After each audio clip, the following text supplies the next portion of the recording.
वालेकुम एवरीवन, मैं एडवोकेट वाहमद हूँ और आप मेरे यूट्यूब चैनल देख रहे हैं। मैं आपके साथ बात करने जा रहा हूँ प्योर थ्योरी ऑफ लॉ के बारे में। ये थ्योरी दी थी कैल्सन ने, जो कि एक ऑस्ट्रियन जूरिस्ट है और 1920 का जो ऑस्ट्रियन कॉन्स्टिट्यूशन है उसका ऑथर भी था।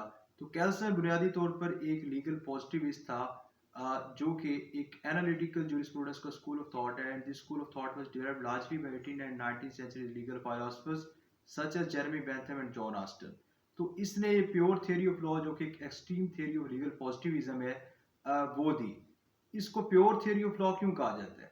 इसको प्योर थ्योरी ऑफ लॉ इसलिए कहा जाता है because it is free from ideological considerations and value judgements.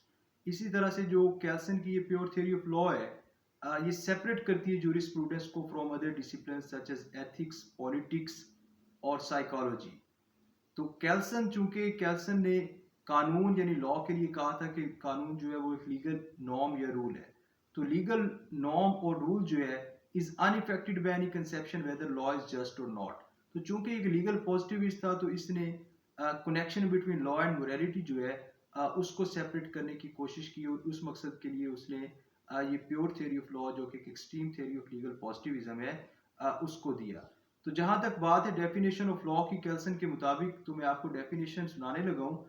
इस डेफिनेशन के बाद आपको अंदाजा हो जाएगा कि कोएर्शन और सैंक्शन का जो एलिमेंट है वो कैल्सन के मुताबिक भी उतना ही सेंट्रल टू लॉ है जितना कि बाकी लीगल पॉजिटिविस्ट जैसे जेरेमी बेंथम है या जॉन ऑस्टिन है, उनके मुताबिक जो कोएर्शन का एलिमेंट है जितना सेंट्रल टू लॉ उनके मुताबिक था, उतना ही कैल्सन के मुताबिक है। तो कैल्सन ने कुछ इस तरह से डिफाइन किया था लॉ को कि law is a structure of coercion of hierarchically organised system of legal norms laying out conditions by which agents of state are authorized to enforce sanctions। अब ये सैंक्शन का जो एलिमेंट है, यानी ये कोएर्शन का जो एलिमेंट है, ये एक्सट्रीमली सेंट्रल टू लॉ है अकॉर्डिंग टू कैल्सन। और यही डेफिनेशन अगर हम देख लें जॉन ऑस्टन की, जो कि लीगल पॉजिटिविस्ट था कैल्सन की तरह, जिसने कमांड थ्योरी दी, तो उसने भी कुछ लॉ को इस तरह से डिफाइन किया था कि law is a command of A sovereign backed by a sanction. तो सैंक्शन और पिनलाइज करने का और कोएर्शन का जो एलिमेंट है, इन सब लीगल पॉजिटिविस्ट जो है उनके मुताबिक एक्सट्रीमली सेंट्रल टू लॉ है। कैल्सन जो है उसका ये कहना था कि जो लीगल रूल और नॉर्म्स जो हैं उनसे बना होता है लीगल सिस्टम, और इसी वजह से जो कैल्सन की प्योर थ्योरी ऑफ लॉ है इसको नॉर्मेटिव थ्योरी भी कहा जाता है। और कैल्सन जो है उसने ये कहा था कि पीपल डोंट ओबे law because it is moral to obey law, people obey law because of the hierarchy of norms। और जो सैंक्शन के एलिमेंट है इस वजह से और हायरार्की ऑफ नॉर्म्स की वजह से लोग जो हैं वो कानून को फॉलो करते हैं।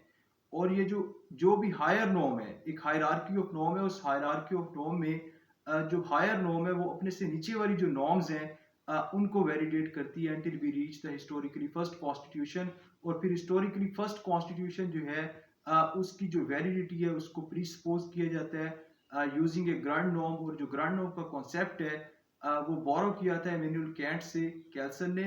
और इमैनुअल कैंट जो है उसने ट्रांसेंडेंस थ्योरी दी थी। और चूंकि ग्रांड नॉर्म जो है it is outside society and political legal system, इसलिए ट्रांसेंडेंटल है। और ग्रांड नॉर्म जो है it only imparts validity, it doesn't dictate the content of law. तो इसके साथ ही वीडियो आज की खिताम को पहुंचती है। अगर आपको ये वीडियो पसंद आए तो वीडियो को लाइक करें, चैनल को सब्सक्राइब करें। मुझे दुआ में याद रखें।